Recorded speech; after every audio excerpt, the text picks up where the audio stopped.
محمد بالقاسم محمد اللهم صل على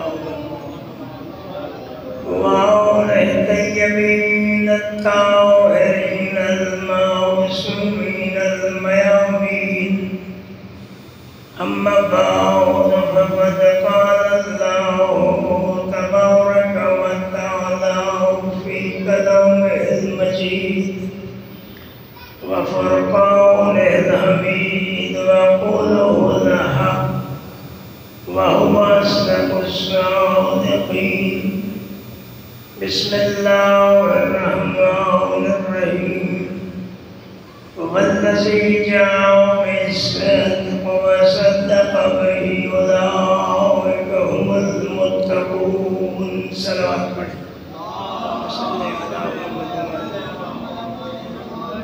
خالق کائنات سے دعا ہے پروردگار بحق محمد و آل محمد بانیان کے رزق میں جان و مال میں برکت عطا فرمائے.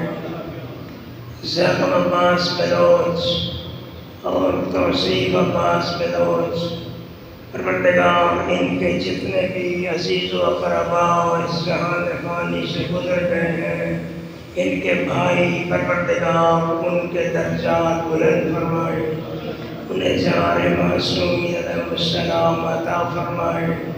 اس مجلس کو اللہ اپنی بارگاہ میں قبول فرمائے. پروردگار آپ سب حاضرین کو جزائے خیر عطا فرمائے. بیماروں کو اللہ سب کا بیمار کربلا شفا عطا فرمائے. پروردگار ملک کو امن اور سلامتی کا گہوارہ بنائے. شیعان جہان کو پروردگار اپنی حفظ و امان میں رکھے. ہمارے علماء الذاکرین کی اللہ حفاظت فرمائے اور ہر میدان میں مذہب حقہ کو فتح نصیب فرمائے. محمد و آل محمد کے صدقے میں اس ذکر کو اللہ اپنی بارگاہ میں قبول فرمائے. جو بھی نیاز کا انتظام ہے اسے بھی اللہ اپنی بارگاہ میں قبول فرمائے. ان بانیان کی توفیقات میں اللہ اضافہ فرمائے. آپ سب کی دلی نیک مقاصد اللہ پورے فرمائے. مومنین کی شرعی حاجات اللہ پوری فرمائے اور ہمارے زمانے کے امام کے ظہور بھی اللہ تعجیل فرمائے اور ہمیں سیرت آل محمد پہ چلنے کی اللہ توفیق عطا فرمائے. بہترین ذکر ہے ذکر آل محمد. جس طرح قرآن پڑھنے سے بار بار سننے سے پرانا نہیں لگتا اسی طرح آل محمد کا ذکر بھی بار بار سننے سے پرانا نہیں لگتا. جس طرح ہم قرآن کی آیتوں اور اس کی صورتوں کا مزہ لیتے ہیں اسی طرح ہم آل محمد کے معجزات ان کی کرامات ان کے کردار ان کے عمل ان کا تقوی ان کے علوم سے اسی طرح محظوظ ہوتے ہیں جیسے آج سن رہے ہیں. اور امام محمد باقر علیہ السلام فرماتے ہیں کہ ہمارے ماننے والوں ہمارے امر کو زندہ کرو. ہمارے امر کو زندہ کرو. امر کیا ہے؟ امر آل محمد کی حقانیت ہے. عمل آل محمد کا کردار ہے. ہمیں باخبر ہونا چاہیے نوجوان نسل کو بھی بچوں کو بھی. ہمارے امام ہیں 12 ہمارے معصوم ہیں 14 معصومین کی سیرت سے بھی ہمیں آگاہ ہونا چاہیے. ان کے فضائل سے بھی آگاہ ہونا چاہیے. ان کے مصائب سے بھی آگاہ ہونا چاہیے. ان کی حمایت میں ہمیں ہر وقت سامنے رہنا چاہیے کیونکہ دنیا نے جب بھی موقع ملا اسلام کو ڈھال بنایا. آل محمد نے اسلام کے لیے اپنے آپ کو پیش کیا. کوئی بھی موقع ہو اہل بیت علیہ السلام نے اسلام کی خدمات کی. اسلام کو 4 چاند لگا دیے. دنیا ایک عدالت میں کیس ہو گیا، اسلام پیش کرنا تھا کہ اسلام کیا ہے، تو پاکستان کی عدالت میں سارا دن علماء کے تقاریر کرتے رہے، جج سنتے رہے، اور اس کے بعد آخر میں ہمارے عالم علامہ حافظ کفایت حسین صاحب، جناب قبلہ سید شفقت حسین نقوی صاحب نے تو شاید انہیں سنا ہوا ہے، انہی سے ہم نے یہ باتیں سنی ہیں۔ انہوں نے جب عدالت میں معمولی لباس تھا، امامہ باندھا ہوا تھا، سلیپر پہنے ہوئے تھے، عبا پہنی ہوئی تھی، جب آ کے عدالت میں اسلام پیش کیا تو وہ جج کہتا ہے کہ مجھے آج پتہ چلا کہ اسلام کیا ہے۔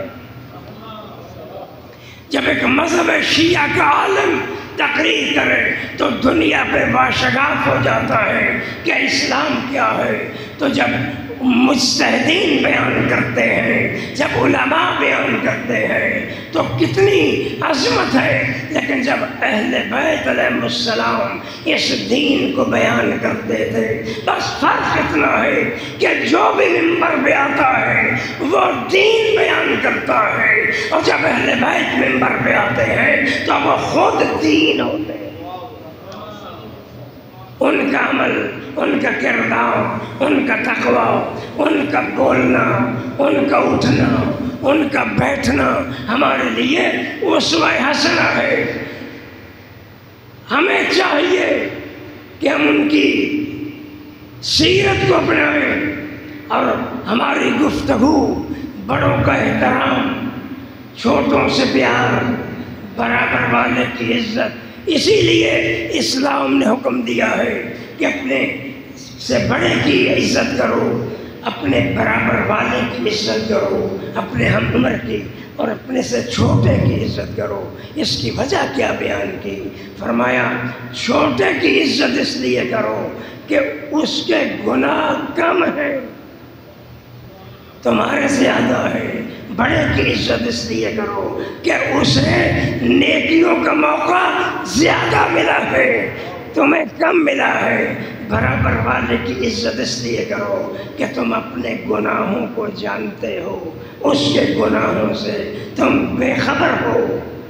امام علی نقی علیہ السلام فرماتے ہیں، اے ہمارے ماننے والوں، اگر ماشاءاللہ، اگر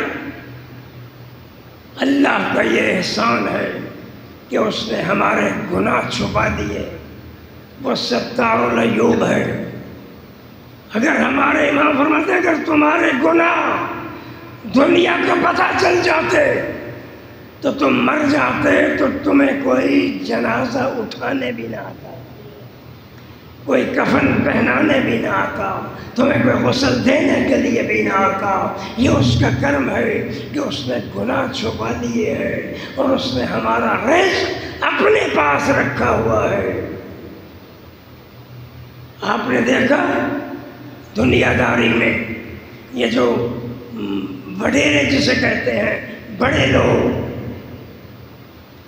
میں نے علماء سے سنا ہے کہ کسی کی عزت اس کے بڑا ہونے کی وجہ سے نہ کرو، کہ جی 100 مربع زمین ہے، بڑی اعلیٰ گاڑی ہے، بہترین لباس ہے، اس طرح عزت نہ کرو۔ اس طرح اس کے تکبر میں اور بھی اضافہ ہوگا۔ اس کی عزت اس طرح کرو کہ یہ آل محمد کا ماننے والا ہے، یہ اہل بیت کا ماننے والا ہے، اور کسی کو حقیر نہ سمجھو۔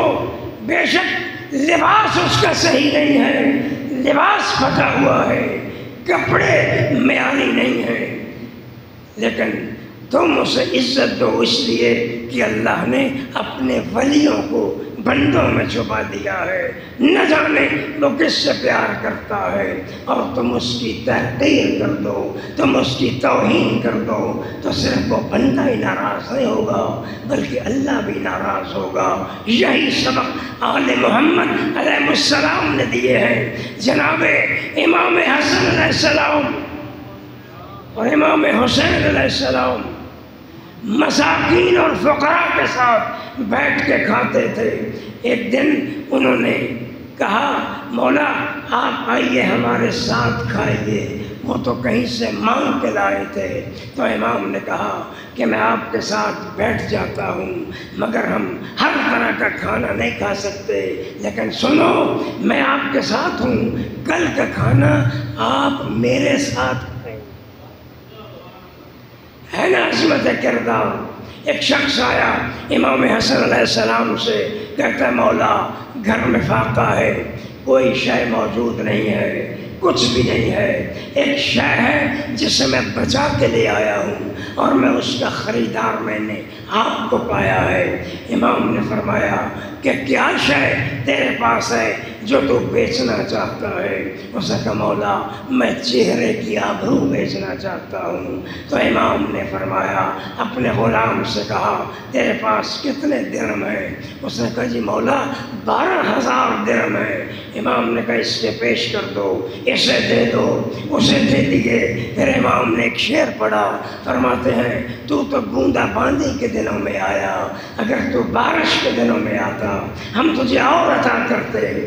اور پھر سن جب وہ جانے لگا تو امام فرماتے ہیں سن، نہ تو نے چہرے کی آبرو بیچی ہے، نہ حسن نے خریدی ہے، جب بھی تجھے ضرورت پڑے تو آ اور آ کے ہم سے مانگ سکتا ہے۔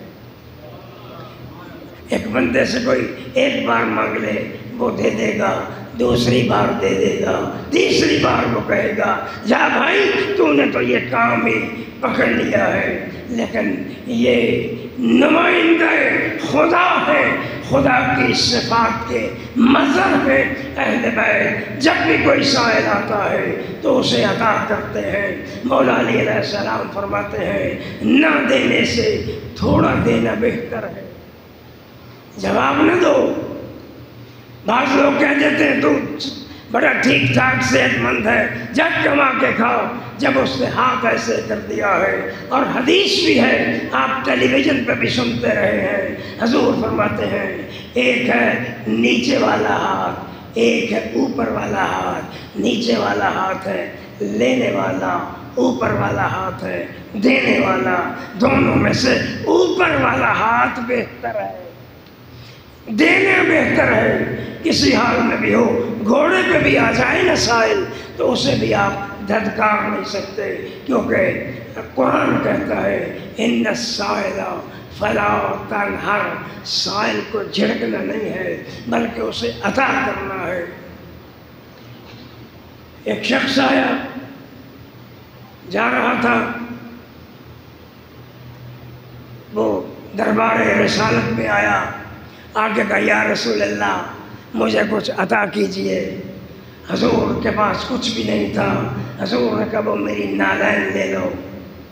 اس نے نالین لے لی، اس نے اپنے سینے سے نالین لگائی ہوئی، وہ اپنے وطن کو چلا۔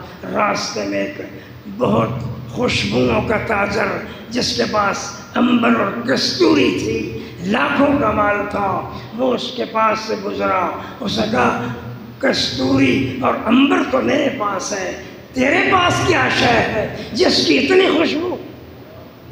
اس نے کہا میرے پاس یہ نالین ہے حضور کی۔ اس نے کہا جی مجھے دے دو، اس کا سودا کر لو۔ اس نے کہا یہ سارا میرا مال لے لے اور یہ نالین مجھے دے دے۔ اس نے وہ نالین مبارک حضور کے لے لیے، پھر دربار رسالت میں پہنچا، حضور کی دست بوسی دی۔ بوسہ دینے کے بعد وہ نالین پیش کیے اور وہاں رکھ دیے۔ کہ یا رسول اللہ ایک تاجر جا رہا تھا عنبر کستوری کا، اس سے میں نے سارا مال دے کے یہ خریدا ہے۔ پھر وہ نالین کے قریب بیٹھ گیا، بیٹھ کے کہتا ہے یا اللہ پروردگار اس نالین کے صدقے مجھے بخش دے۔ تو حضور نے کہا یہ بڑا بخیل ہے کہ جو اپنی بخشش طلب کر رہا ہے، یہ اس نالین کے صدقے اگر کہے یا اللہ پوری کائنات کو بخش دے تو وہ بخش دے گا۔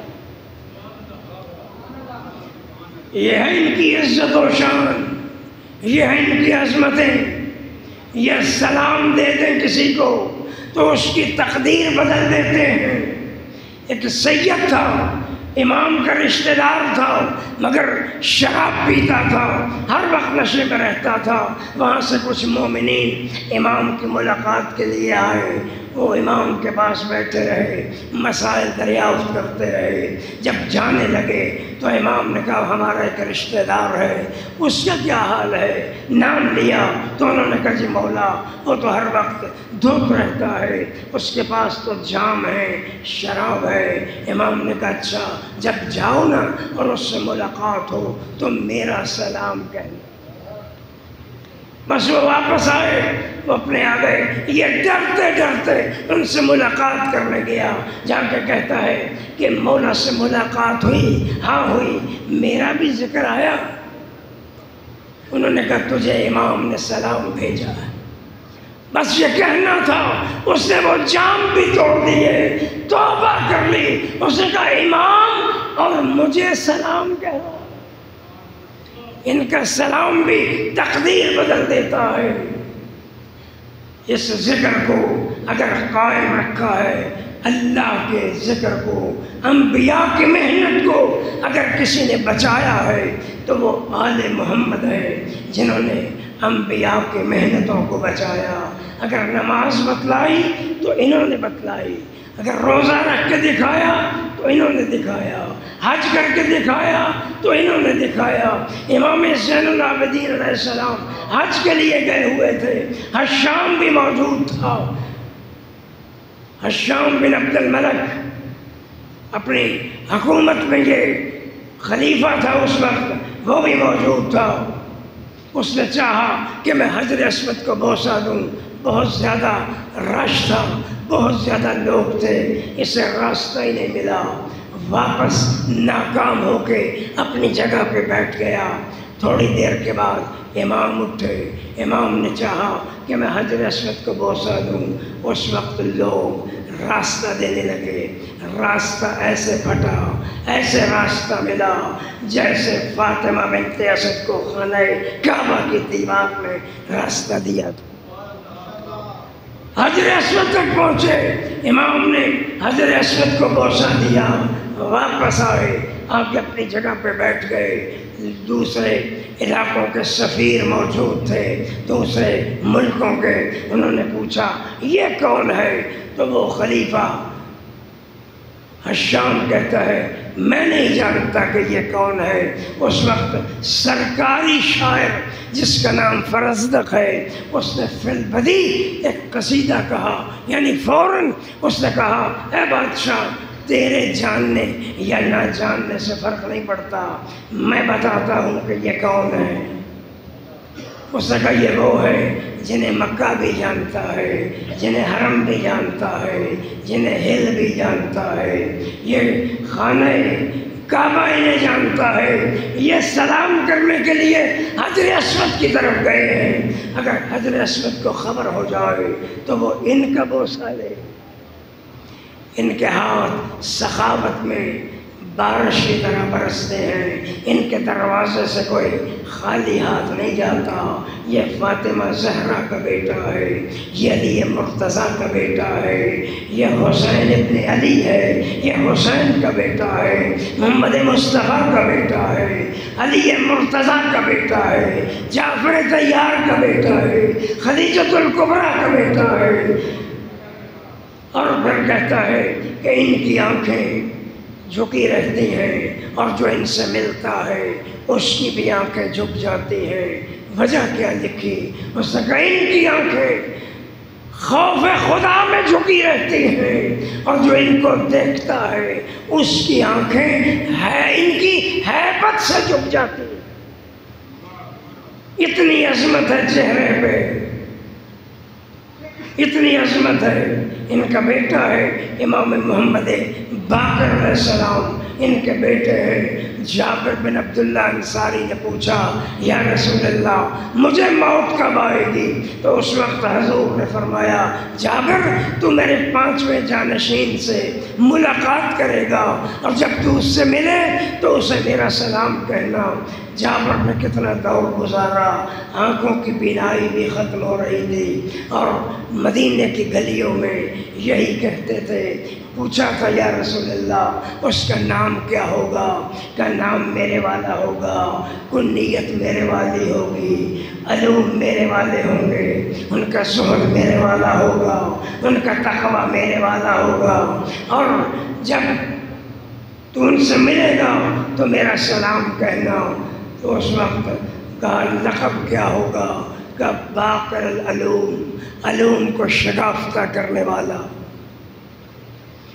امام محمد باقر علیہ السلام کا درس تھا جس میں امام جعفر صادق علیہ السلام بھی تعلیم حاصل کرتے تھے، دنیا کو دکھلانے کے لیے بیٹھتے تھے امام کے پاس، کیونکہ امام سے ہی لے سکتا ہے، کسی غیر سے نہیں لے سکتا۔ اللہ نے انہیں علوم عطا کیے ہیں، اللہ نے ولایت تکوینی بھی انہیں عطا کی ہے، ولایت تشریع بھی انہیں عطا کی ہے، شریعت اور فقہ کا علم بھی ان کے پاس ہے، اور یہ دنیا کا علم بھی ان کے پاس ہے، تمام کائنات کا علم۔ تو اس نے دیکھا چھوٹا سا بچہ ہے امام کے درس میں، وہ عمر ابن عبد عزیز آ گیا، اس نے کہا یا ابن رسول اللہ، یہ بچہ بھی پڑھتا ہے؟ امام نے کہا یہ بچہ بھی علم حاصل کر رہا ہے، کہ میں اس سے سوال کروں تو یہ جواب دے گا؟ اس نے کہا نماز جانتے ہوں گے، روزے کے احکام جانتے ہوں گے، انہیں حج کا پتہ ہوگا، میں سوال ہی ایسا کروں جو اس بچے کو آتا ہی نہ ہو۔ اس نے کہا اے بیٹے بتائیں کہ ثواب کیا ہے؟ امام نے فرمایا ستاروں کے جھنڈ کو کہتے ہیں۔ حیران رہ گیا، بس دامن وقت میں گنجائش نہیں، تو میں یہ کہہ رہا تھا کہ جابر بن عبداللہ انصاری کی بینائی کمزور ہو گئی تھی، اور وہ یہی کہتے تھے این الباقر این الباقر، اور پھر کتنا دور گزارنے کے بعد امام زین العابدین علیہ السلام امام محمد باقر کو، جن کی عمر 5 سال تھی، لے کے گئے، اور جا کے امام نے سلام کیا، اے میرے نانا کے صحابی میرا تم پہ سلام ہو۔ اور پھر امام فرماتے ہیں اے جابر بن عبداللہ انصاری میرے نانا کا سلام مجھے پہنچائیے۔ تو جابر بن عبداللہ انصاری فرماتے ہیں کہ ذرا چل کے دکھاؤ۔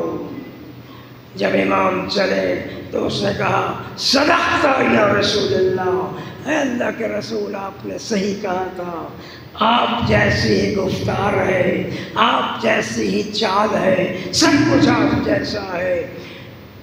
اس وقت جابر نے کہا کہ ابن رسول اللہ میری بھی ایک فرمائش ہے، وہ پوری کرو۔ امام نے کہا بتاؤ، تو جابر نے کہا جو زوار ہے سب سے پہلا امام حسین علیہ السلام کی قبر کا، وہ کہتا ہے مولا مجھے میری بخشش کا پروانہ دے دیجیے۔ امام نے کہا میں تجھے جنت کا پروانہ دیتا ہوں، تو ہمارے ساتھ جنت میں ہوگا۔ اور جابر بن عبداللہ انصاری جب قبر حسین پہ پہنچے تو دیکھا، ہر ایک کو بتلاتے تھے یہ علی اکبر کی قبر ہے، یہ عباس کی قبر۔ آج ایک عالم دین سے میں سن رہا تھا، وہ فرما رہے تھے کہ عباس، جناب عباس علیہ السلام کتنے جوان تھے، کتنے لمبا دراز قد تھا، قمر بنی ہاشم کہلاتے تھے۔ قبر ان کی بھی اتنی ہی ہے جتنی قبر جناب سکینہ کی، جتنی جناب سکینہ کی ہے، کیونکہ اتنے اعضاء کے ٹکڑے کر دیے تھے دشمن نے کہ امام سید الساجدین نے ایک چٹائی منگوائی اور اس پہ جناب عباس کی لاش کو اکٹھا کیا اور چھوٹی سی قبر میں اتار دیا۔ اسی طرح جناب علی اصغر کو دفن کیا۔ ایک عالم دین مجلس پڑھ رہے تھے، کسی نے پوچھا کہ جناب علی اصغر کہاں دفن ہے؟ تو انہوں نے کہا مجھے نہیں پتا کہ کہاں دفن ہے، حسین نے قبر بنائی تو تھی، رات کو زیارت ہوئی، امام زین العابدین علیہ السلام خواب میں نظر آئے، انہوں نے بتلایا کہ علی اصغر حسین کے سینے پہ ہے۔ جب دفن کیا نا تو جناب علی اصغر کو سید الشہداء کے سینے پہ لٹا دیا۔ آج بھی جناب علی اکبر کی قبر ہے، آج بھی وہاں جناب علی اصغر ہے، جناب سید الشہداء ہے، مومنین جاتے ہیں زیارت کرنے کے لیے۔ لیکن ایک وقت وہ تھا کہ کربلا میں جناب سکینہ فرماتی ہے بابا یتیم کسے کہتے ہیں؟ حسین نے کہا بیٹی تجھے کس نے بتلایا کہ یہ یتیم کا لفظ؟ کہا بیویاں کہہ رہی تھیں سکینہ تو تھوڑی دیر کے بعد یتیم ہو جائے گی۔ حسین نے کیا کیا؟ حسین نے سکینہ کے سر پہ خاک ڈالی اور سکینہ کا گریبان چاک کر کے کہا بیٹی جس کا کوئی وارث نہ ہو اسے یتیم کہتے ہیں، بیٹی جہاں جگہ ملے سو جانا۔ اے بابا میں تو آپ کے سینے پہ سوتی